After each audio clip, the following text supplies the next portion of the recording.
कैलासराणा शिवचंद्र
म्हणजे मधुमात सारंग, ज्याला मधाचा गोडवा आहे, मुळात रागातच गोडवा आहे, स्वरातच गोडवा आहे, ज्यांचं आयुष्य गोड होतं, त्यांचं चरित्र गोड होतं, त्यांना या व्यतिरिक्त कुठला राग घ्यावा, म्हणून आज नमनासाठी मधुमात सारंग घेतला.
म प नि प रे नि प म प प म प रे प म प नि प म प सा नि प म रे म प नि प म रे प म रे नि प म रे सा नि प म रे म प नि प नि सा प नि सा सा श ग ग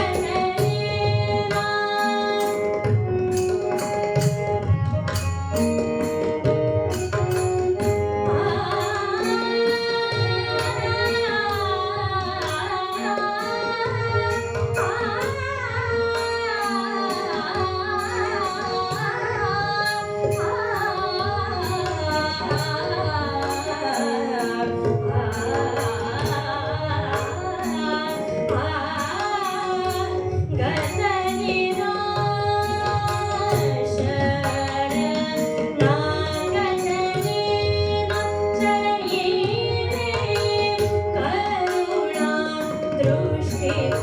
हरे कृष्ण हरे करुणा दृष्टि निहारे निहारे निहारे हरे जय जय राम कृष्ण हरे हरे जय जय राम कृष्ण हरे हरे जय जय राम कृष्ण हरे जय जय राम कृष्ण हरे जय जय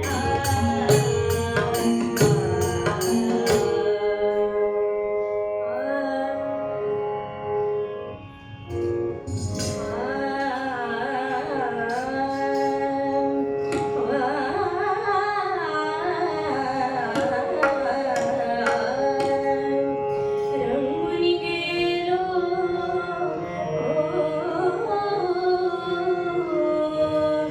तुझ्याच नामी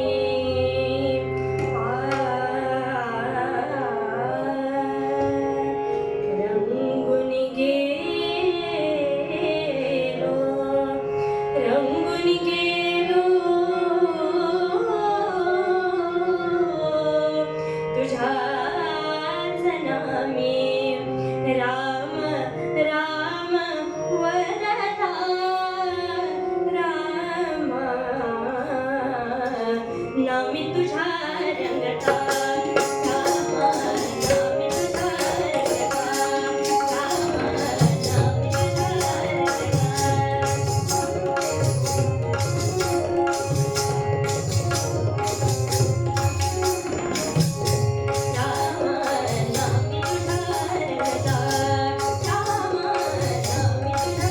तुझ्या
ज्या व्यक्तींनी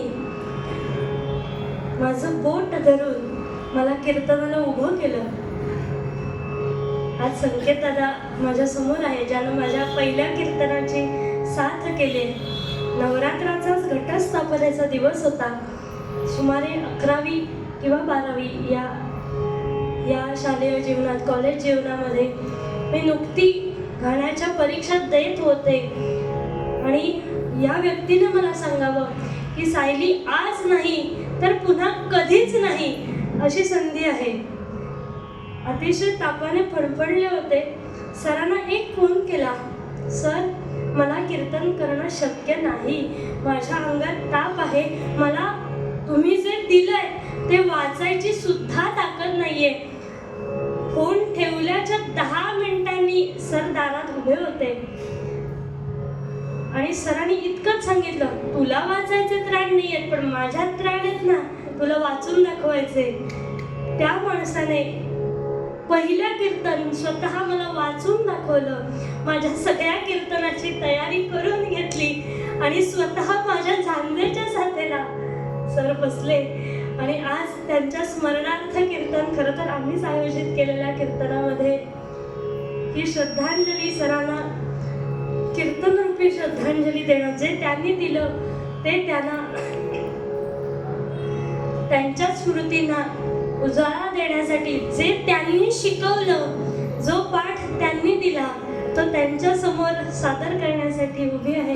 मागचे 6 दिवस अनेकांनी आपापली कीर्तन सेवा नाना काका आणि आदरणीय किरण जोशी सर यांच्यासाठी समर्पित केली. नाना काकांची एक आठवण सांगते आणि पूर्वरंगाला सुरुवात करते.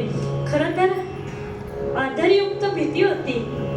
समोर जाता क्षणी पहिला प्रश्न असायचा की काय कीर्तन सेवा कुठे आहे. वास्तविक त्यांना सगळ्या माझ्या कीर्तन सेवा माहिती असायच्या. कुठे जाणार आहे, कोण साथीदार आहे, कोण सोबत आहे माहिती असायचं. आणि एक दिवस रामजन्माचं कीर्तन होतं, 2 दिवसांनी कीर्तन, आणि मी सहज देवळामध्ये गेलेले असताना त्यांचीच पुतणी अर्थात वैष्णवी हिच्या रामजन्माची तयारी नाना काका घेत होते आणि मी प्रदक्षिणेला म्हणून मागे गेले तर दोघांचं गाण्याचा रियाज चालला होता, अभ्यास चालला होता. आणि नाना काकांनी मला बघितलं आणि पहिला प्रश्न विचारला, काय ग रामजन्माची तयारी झाली आहे का तुझी. मी म्हटलं माझ्या परीनं मी हळूहळू तयारी करायला सुरुवात केली. म्हणाले बस खाली. हे या लोकांचं वैशिष्ट्य आहे. ती कुणाकडे शिकते, कुणाकडे अभ्यास चालू आहे याचा विचार न करता आज या मुलीचं 2 दिवसांनी कीर्तन आहे तर तिला अभ्यास करण्याची गरज आहे, बस खाली म्हणाले. आणि मला सगळा रामजन्म त्या व्यक्तीने शिकवला.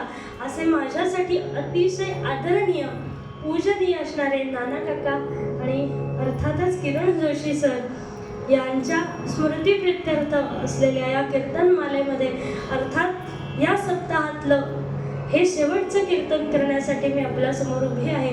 आपण दिलेल्या उदंड प्रतिसादाने, दोन्ही आर्थिक असेल किंवा सहभागाचा असेल, यांनी आम्ही खरे तर कृतकृत्य झालेलो आहोत. आजचं कीर्तन हे खरं तर पूर्वरंग न करता तुमच्या कृतज्ञतेविषयी पूर्वरंग करावा असं खरं तर परिस्थिती माझ्या समोर आहे. पण तरी सुद्धा ज्या माणसाने कर्मयोग जगला, गीतेतला कर्मयोग फक्त वाचला नाही तो जगला, असे आमचे किरण जोशी सर यांच्यासाठी आजचा पूर्वरंग आहे. अर्थात मनी लोचनी श्रीहरी तोची पाहे. मनामध्ये भगवंताची मूर्ती आहेच हो, पण लोचनांनी भगवंताची मूर्ती पाहताना ती समाजरूपी भगवंताची सेवा करायची हा ज्यांनी हेतू समोर ठेवला त्यांच्यासाठी आजचा मनोबोधातील हा 47वा श्लोक.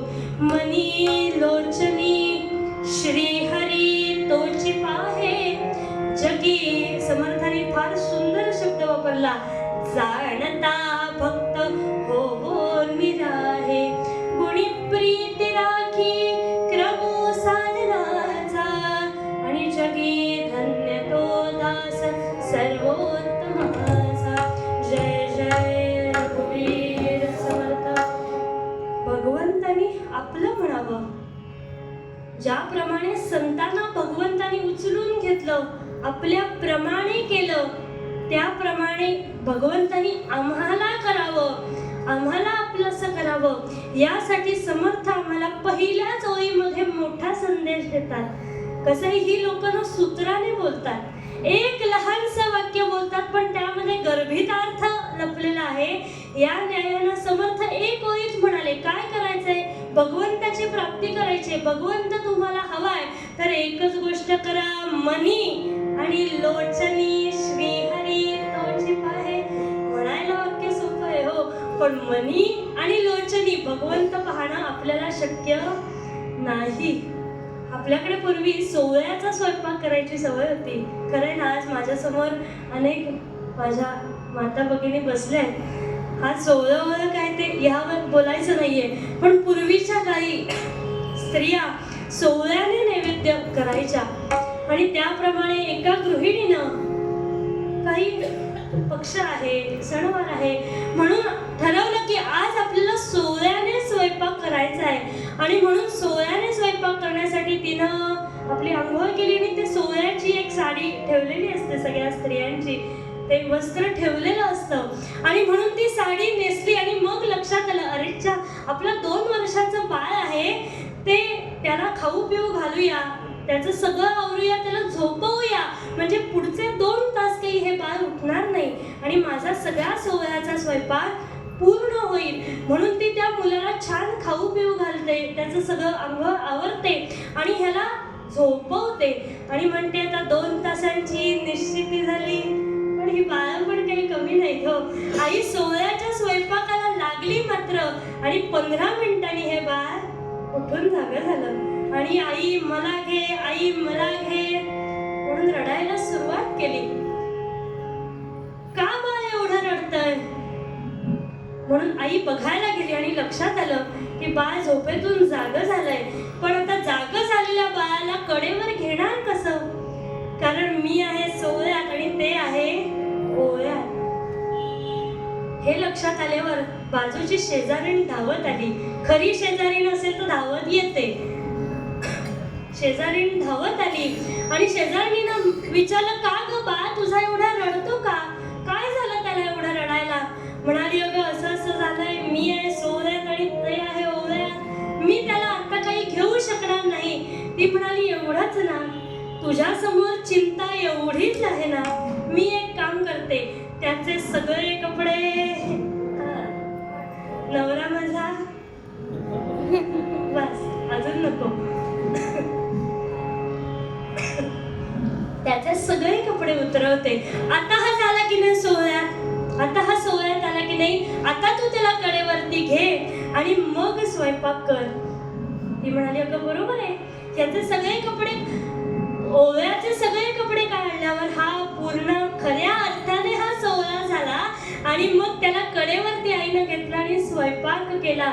मनी लोचनी श्रीहरी तोची पाहे म्हणताना सगळ्या संतांना आपण असं सोहळ्यात जाणं अपेक्षित आहे. ज्याप्रमाणे त्या शेजारणीनं ह्या मुलाचे सगळे कपडे उतरवले, त्या अर्थाने आमच्या ह्या देहरूपी या देहावरती जी जी काही वस्त्र आपण घातली आहेत, मग ते अहंतेचं असेल, ममतेचं असेल, ममत्वाचं असेल, वासनांचं असेल, नाही तर षड्रिपूंचं असेल, ही सगळी वस्त्र भगवंताकडे जाताना आपण उतरवून ठेवावीत. आणि ज्याप्रमाणे त्या शेजारणीनं, अर्थात शेजारीण म्हणजे कोण हो, हे आमचे सगळे संत, या संतांनी आमचं बोट धरलं, आम्हाला पूर्ण सोहळा केलं आणि मग सोहळ्यामध्ये आम्हाला भगवंतापाशी दिलं. मग भगवंताने आम्हाला कडेवर उचलून घ्यावं असं वाटत असेल तर आज गीतेचा सूत्र श्लोक समोर ठेवलाय, ये तू सर्वाणि कर्माणि. गीता ज्या पायावरती उभी आहे, गीतेची अनेक अंग आपण सगळ्यांनी ऐकलेत, कोणी भक्तीपर ऐकलंय, कोणी ज्ञानपर ऐकलंय, पण सगळ्यांना विशेष भावली ती गोष्ट म्हणजे अर्थात कर्मपर. टिळकांना गीता रहस्य हा कर्मयोगाने लिहिला, कर्मयोगाचं महात्म्य जाणून लिहिला. आणि म्हणून आम्हाला गीतेमध्ये पहिलं सांगितलं की मनी लोचनी श्रीहरी तोची पाहे. हे जाणताना, हे करताना पहिल्यांदा काय करायचंय तर ये तू सर्वाणि कर्माणि म्हणायला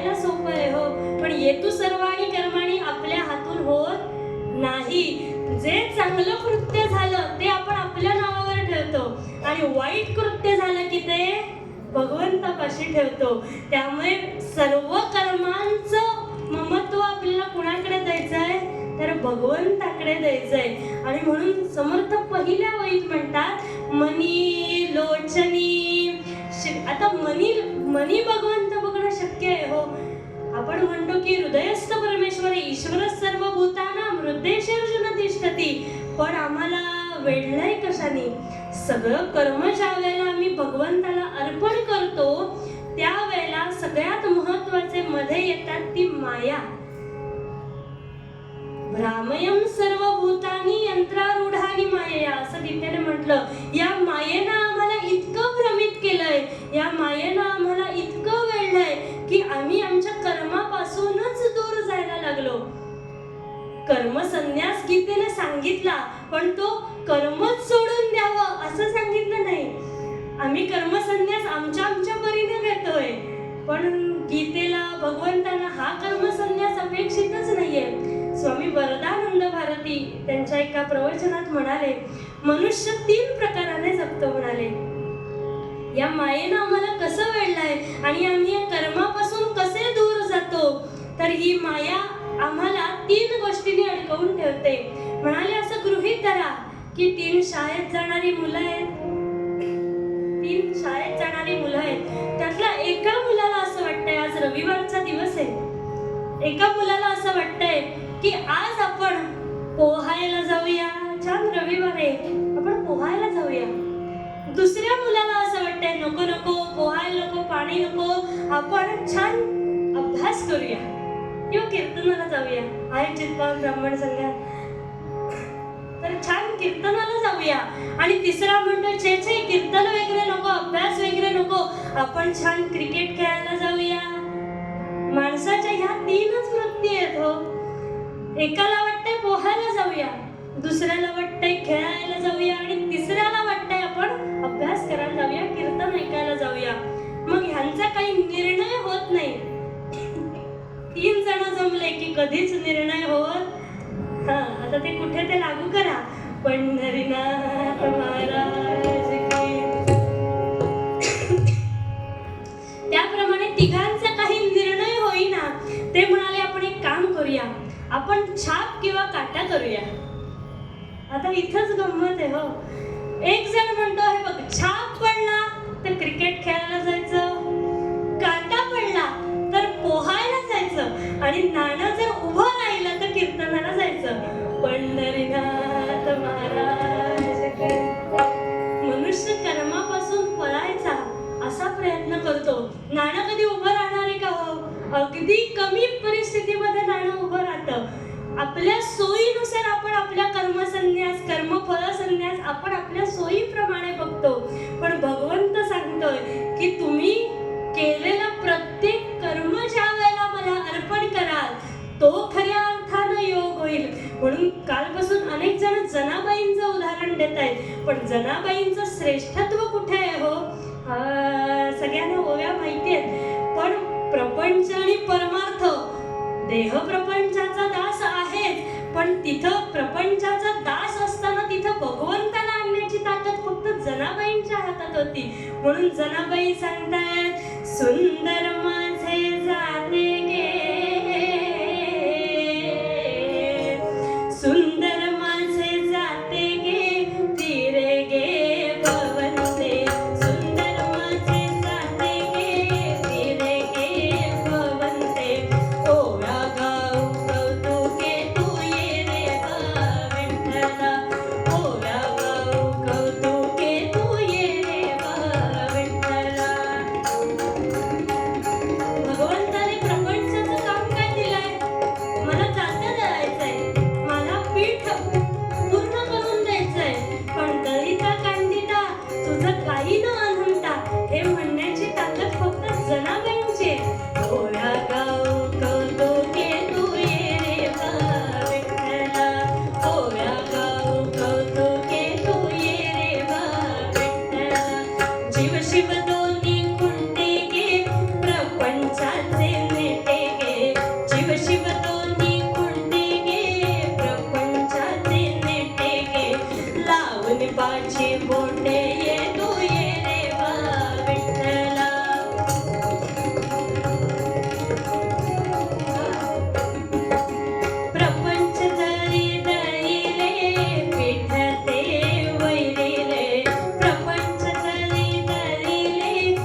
विठ्ठला.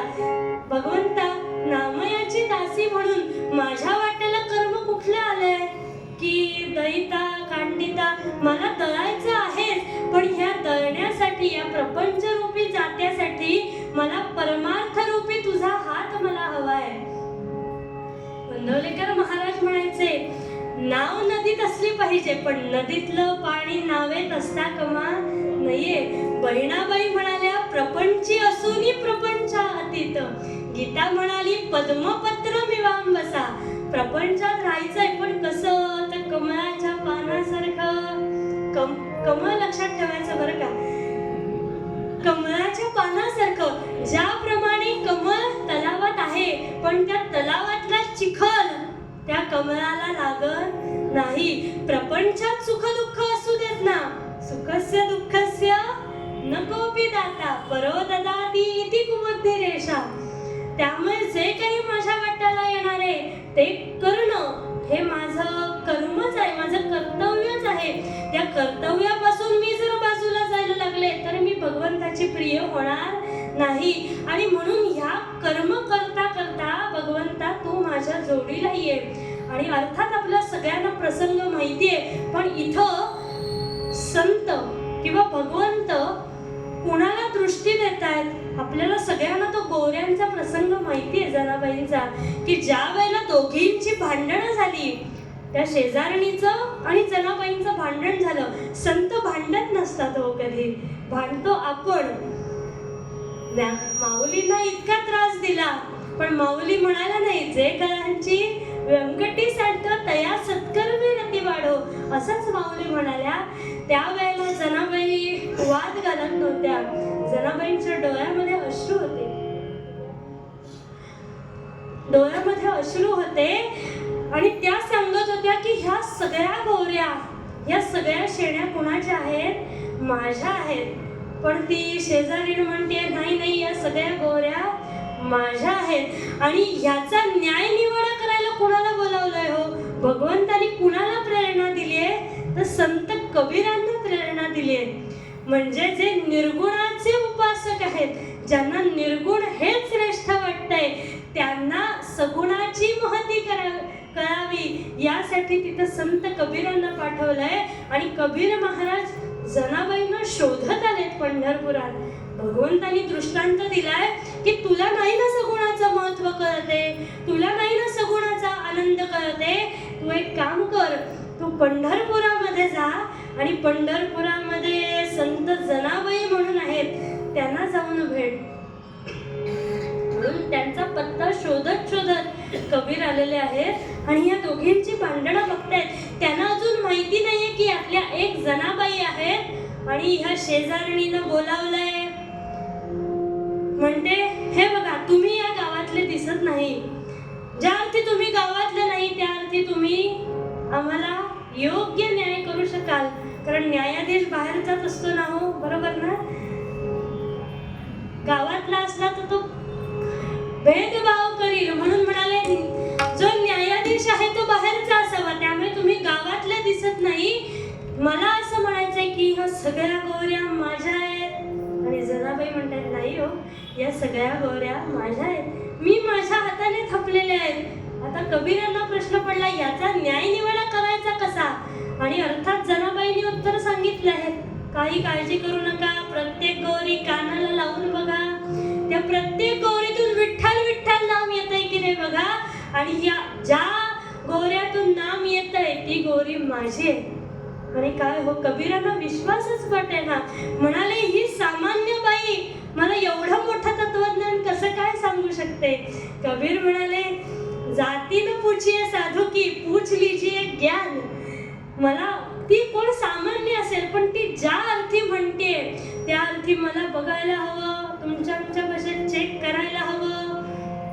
म्हणून खरोखरच कबीरांनी प्रत्येक गौरी कानाला लावली आणि विठ्ठल विठ्ठल विठ्ठल विठ्ठल, प्रत्येक गौरीतून नाम येतंय. सगळ्या गौऱ्या जनाबाईच्या निघाल्या आणि जनाबाईंना प्रश्न विचारला. मनी लोचनी श्रीहरी तोची पाहे, जगी समर्थानी शब्द वापरला, जाणता भक्त होऊन राहे, ज्या वेळेला जाणता भक्त म्हटला जातो तो कसा असतो, तर इथं सांगतायत जनाबाईंना विचारलं, काय हो हे कसं काय शक्य आहे? तुमच्या हो आम्ही आमच्या मुखातून नाम येत नाहीये आणि तुमच्या गौरीतून नाम येत आहे, हे कसं काय शक्य आहे? तेव्हा जनाबाईंनी उत्तर दिलं, म्हणाले तुम्ही मुखानं नाम घेता, मी हातानं काम करताना नाम घेते, त्यामुळे माझ्यासाठी दोन्ही गोष्टी या सारख्याच आहेत. देहधारी जो जो त्यासी विहित नित्य कर्म, सदाचार नीती हुनी आगळानं धर्म. तुला आठवावे गावे, तुला आठवावे गावे, हाच एक नेम देह प्रपंचाचा दास, देह प्रपंचाचा दास. सुखे करो काम, सुखे करो काम, तुझे रूप चित्ती राहो, मुखी तुझे नाम, तुझे रूप चित्ती. संत गोरोबा काकांचा तोंडी अभंग आहे. माझ्या वाट्याला माती घालवायचं काम आलंय. तुझे नाम देह प्रपंचाचा दास, देह प्रपंचाचा दास. सुखे करो काम, सुखे करो काम, तुझे रूप चित्ती राहो, मुखी तुझे नाम, तुझे रूप चित्ती राहो, तुझे रूप चित्ती राहो, तुझे रूप चित्ती राहो. त्यामुळे माझ्या वाट्याला आलेलं कर्म हे मला करणं प्राप्तच आहे. आणि मग संत कबीर विचारतायत की काय हो तुमचं नाव काय? खरा संत असतो ना तो आपलं नाव कधीही सांगत नाही, कारण आम्हाला नावाशी काही मतलबच नसतो. आम्हाला नावामध्ये मान नको, सन्मान नको आणि नको तर गर्व अहंता. स्वरूपानंद पण हेच म्हणतायत की मला ह्या कशातही अडकवू, सुतदारा धन घोडा गाडी इमल्या माडी जपशी तू, पण घर घर अविरत करशी वेड्या, देव घरा कधी जाशी तू. या न्यायानं मला त्या नामामध्ये अडकायचंच नाहीये. आणि म्हणून कसं आहे, एखादं काम चांगलं झालं तर आम्ही म्हणतो की नाही हे मी केलं, हे माझ्यामुळे झालं. पण इथं जनाबाई आपलं नाव सांगायला तयारच नाहीये. आणि शेवटी कबीरांनी हात जोडले आणि म्हणाले, आतापर्यंत मी निर्गुणाचा उपासक होतो, मला निर्गुण श्रेष्ठ वाटत होतो, पण तुमच्यात इतकी ताकद आहे की तुम्ही त्या गोऱ्यांमध्ये सुद्धा सगुण भक्ती करू शकता, म्हणून मला तुमचं नाव सांगा. म्हणाले, मी जनाबाईंच्या शोधार्थ इथं आलो होतो. त्या जनाबाई म्हणतात, त्या तुम्ही तर नाही ना? आणि त्यावर जनाबाईंनी उत्तर दिलं, म्हणे जनाबाई मला म्हणतात की नाही माहित नाही, मला फक्त नामयाची दासी म्हणतात.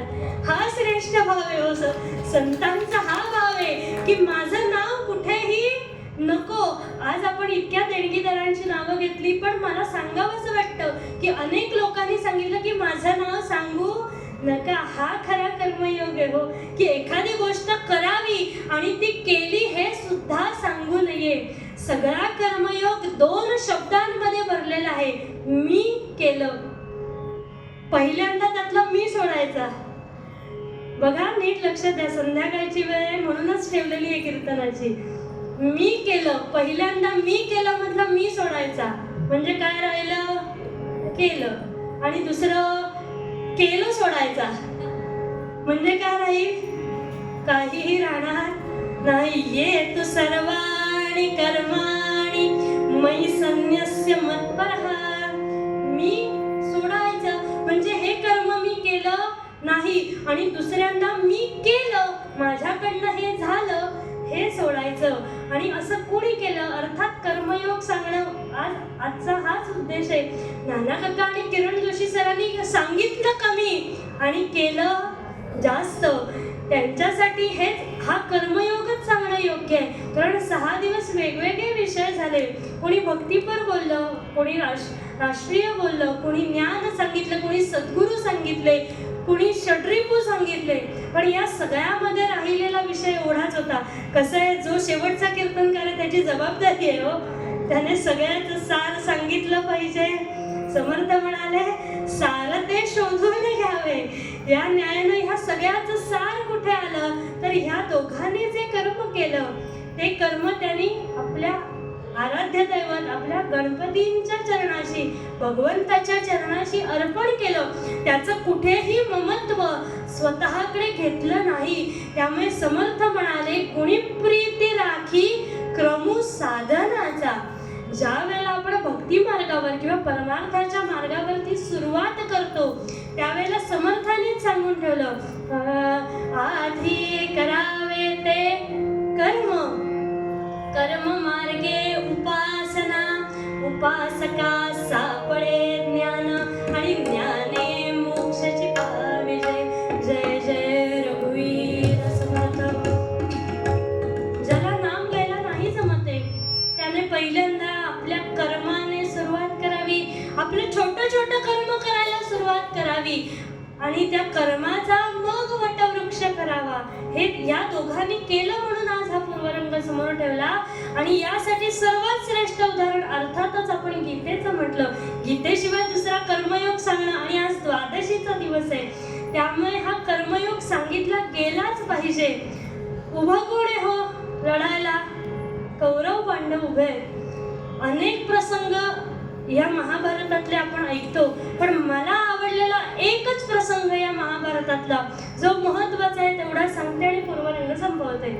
आज माझं गळ्याकडे जास्त लक्ष आहे बरं का. ज्या वेळेला युद्ध उभं राहतं त्यावेळेला अर्थात कुणी कुणाकडे जायचं पक्ष पाडायला सुरुवात होते हो. प्रत्येक जण आपलं सैन्य जमवायला सुरुवात करतो आणि या भावनेतून प्रसंग सगळ्यांना माहितीये. फक्त दृष्टी मला द्यायचे. अर्जुन आणि दुर्योधन दोघेही भगवंतांपाशी आलेले आहेत. द्वारकेमध्ये दोघेही आलेले आहेत आणि भगवंतांनी लीला नाटकी परमेश्वर होतो त्याला काय कठीण आहे म्हणून झोपेचं सोंग घेऊन भगवंत पहुडलेले आहेत.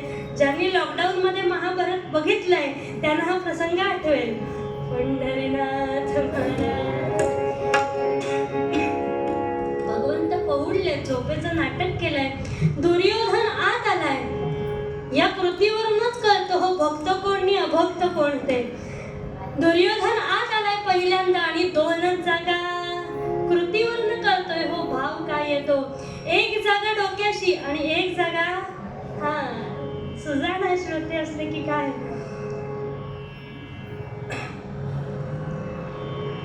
वक्ता वक्ताची नव्हे श्रोते याविणं. या न्यायानं तुमच्याशिवाय मी बोलणं म्हणजे कठीण आहे हो. दुर्योधनाने बघितलं की एकच जागा आपल्याला योग्य आहे. भगवंताच्या पायाशी त्या गवळ्याच्या पोराच्या पायाशी बसणार नाही म्हणून डोक्याशी लावून बसले. भगवंत म्हणाले बरोबर स्वतःच्या बुद्धीनुसार यानं कर्म केलेलं आहे. आणि अर्जुन आतमध्ये आला आणि बघितलं अरे अरे या प्रसंगात सुद्धा अर्जुनाने दुर्योधनाला चांगलं म्हटलंय. इतका अर्जुन श्रेष्ठ आहे. अर्जुनाने बघितलं आणि म्हणाला माझा भाऊ किती चांगला. त्यानं माझ्या मनातला भाव अगदी योग्य ओळखला. त्यानं जर मला डोक्याची जागा ठेवली असती तर ते मला कदापि योग्य वाटलं नसतं. त्यामुळे माझा भाऊ किती चांगला आणि म्हणून पायाशी बसला आणि पाय चेपायला सुरुवात केली. मंडळी लक्षात घ्या परमार्थात किंवा प्रपंचात जो नम्र राहून बोलतो त्याला सगळं प्राप्त होतं. हो म्हणा बायकांनी. चांगलं खायला घातलं की साडी मिळते की नाही. आज नाहीयेत म्हणून बोलून घेते. पंढरीनाथ महाराज की. त्याप्रमाणे आता झोपेचं सोंग केलेले भगवंत उठून बसले आणि बघितलं अर्थात पहिल्यांदा अर्जुन दिसलाय समोर आणि म्हणाले आज सकाळ माझ्याकडे काम काय करण्याचं अर्जुना. आणि म्हणा मागून आवाज आलाय फक्त तो नाही बरं का मी सुद्धा आलेलो आहे. दोघही विरुद्ध पक्षाची माणसं एकत्र आली की काहीतरी मोठं घडतं.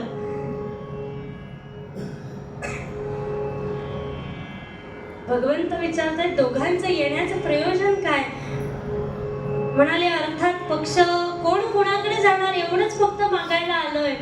आणि भगवंतांनी सांगून टाकलं, सगळ्यांना माहितीये, न धरी शस्त्र करी मी, गोष्टी सांगेन युक्तीच्या चार. मी हातामध्ये शस्त्र धरणार नाही, मी लढणार नाही, मी फक्त काय करणार, उभा राहणार. आणि हे ऐकल्यावर दुर्योधन म्हणाले, मग ह्याला नाहीच कशाला, लढणार नाही, नुसत्या गोष्टी ऐकायला काय याला युद्धावर घेऊन जायचंय. आणि त्यानं मागून घेतली अर्थात नारायणी सेना. आणि ह्यानी कोण मागितला, जो आपण मागितला तो, पंढरीनाथ महाराज की. नारायणाला मागितलं. आणि भगवंत विचारतात, काय रे तुला मागायची संधी होती ना, तुला नारायणी सेना मागायची संधी होती, मग तू नारायणच का मागितलास. आणि त्यावर उत्तर दिलं, हे मला सरांनी सांगितलंय, हा प्रसंग मला जोशी सरांनी सांगितलाय म्हणून समोर ठेवलाय आज कर्मयोग सांगताना. आणि अर्जुनाने इथं उत्तर दिलं, कोण आहे हा,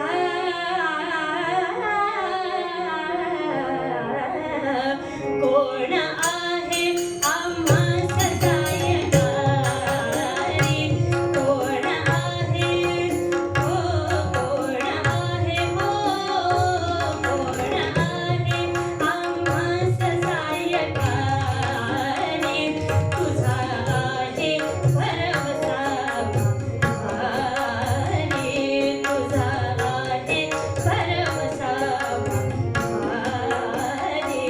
म्हणून आलो हो, म्हणून आलो हो, म्हणून आलो, म्हणून आलो तुझं न्यावयास गेली, म्हणून आलो तुझं न्यावयास गेली. प्रभू वाचुनी भक्ताचं सौख्य नाही, प्रभू वाचुनी भक्ताचं सौख्य नाही. कोण आहे आम्हास सहाय्यकारी. मनुष्य प्रपंचात पैसा, संपत्ती, वैभव ही नारायणी सेनाच मागत असतो, पण नारायण मागतो तो श्रेष्ठ होतो बरं का. आणि म्हणून अर्जुन म्हणतोय, बाकी मला काही नको, मला फक्त तू माझ्या पक्षामध्ये हवायस. तू नाही लढलास तरी चालेल, तू नाही शस्त्र हातात घेतलंस तरी चालेल, पण तू माझ्या पक्षामध्ये हवायस. आणि इथं माझ्या गुरुजींनी मला फार दोन सुंदर गोष्टी सांगितल्या, तेवढ्या समोर ठेवते आणि पूर्वांग संपवते. भगवंतांनी आता परीक्षा घेताना अर्जुनाचा दुसरा प्रश्न, म्हणतात ना क्रिकेट खेळताना प्रत्येक बॉलरचा प्रत्येक बॉल हा वेगळा असतो.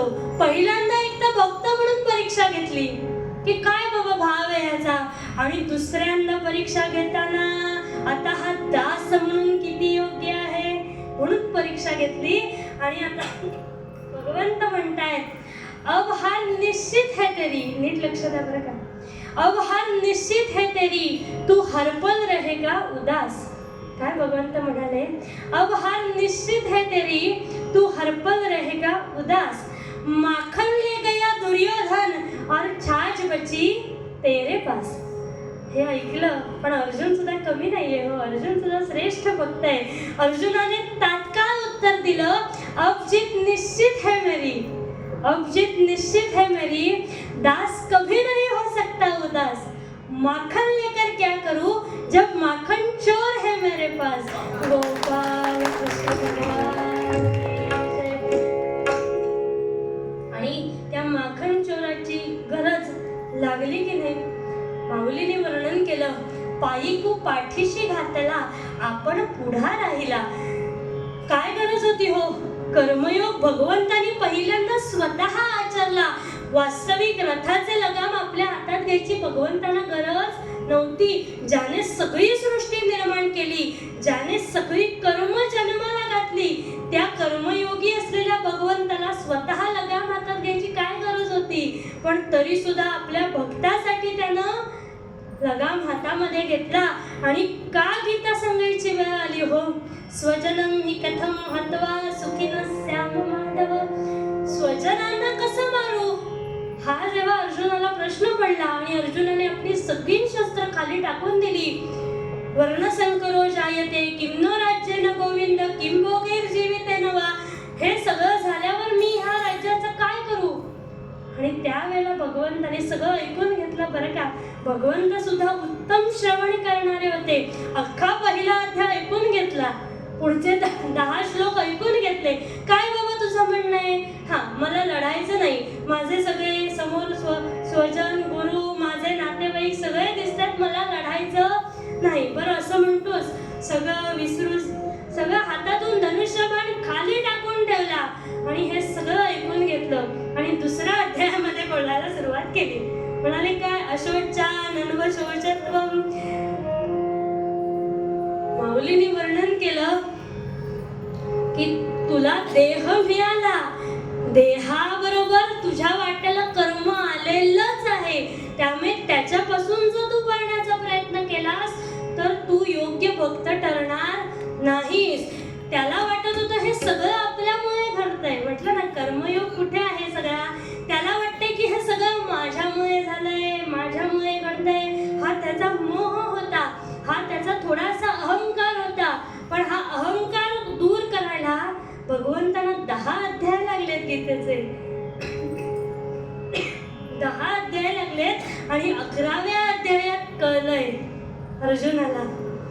ज्या वेळेला आपलं विश्वरूप दर्शन दाखवलं, तो विश्वरूपाचा पट उघडून दाखवला, त्यावेळेला कळलंय काय, निमित्त मात्रम भव सव्यसाची. मी कोण आहे. हे सगळं कर्म भगवंताने आधीच केलेलं आहे. कालोस्मी लोका क्षयकृत प्रवृद्धो, असं भगवंत म्हणाले 11व्या अध्यायात. मी काय आहे, माझ्या हातून हे कर्म आधीच झालेलं आहे. तू फक्त कोण हो, निमित्त मात्र हो. तू हे सगळं कर्म केलंयस असं दाखव, पण हे कर्म आधीच माझ्याकडनं करून झालेलं आहे. त्यामुळं मनी लोचनी श्री हरी तोची पाहे असा अर्जुन ठरला. ज्याने भगवंताला विश्वरूपात बघितलं, पण तोच त्याच्या रंध्रारंध्रामध्येही होता. ज्या वेळेला केसातून त्याच्या अर्जुनाच्या कृष्ण कृष्ण नाम येत होतं. जनी जाणता भक्त होऊन राहे आणि गुणप्रीती राखी क्रम साधनाचा. आणि अर्थातच समर्थाने शेवटच्या चरणांमध्ये सांगितलं, जगी धन्य तो दास सर्वोत्तमाचा. हा सर्वश्रेष्ठ भक्त होईल, हा सर्वश्रेष्ठ दास होईल. पण दासाच्या व्याख्येतच उलटा शब्द आहे, सदा. जो सदा आहे तोच दास आहे. यामुळे ज्याने आपलं सगळं कर्म यत्करोषि यदस्नाशी, आपलं प्रत्येक कर्म ज्याने भगवंताला अर्पण केलं आणि जी श्रेष्ठ ठरली भागवतामध्ये, तिचं चरित्र आख्यानात ऐकवते पूर्व पद्यामध्ये माझे समर्थ सांगतात.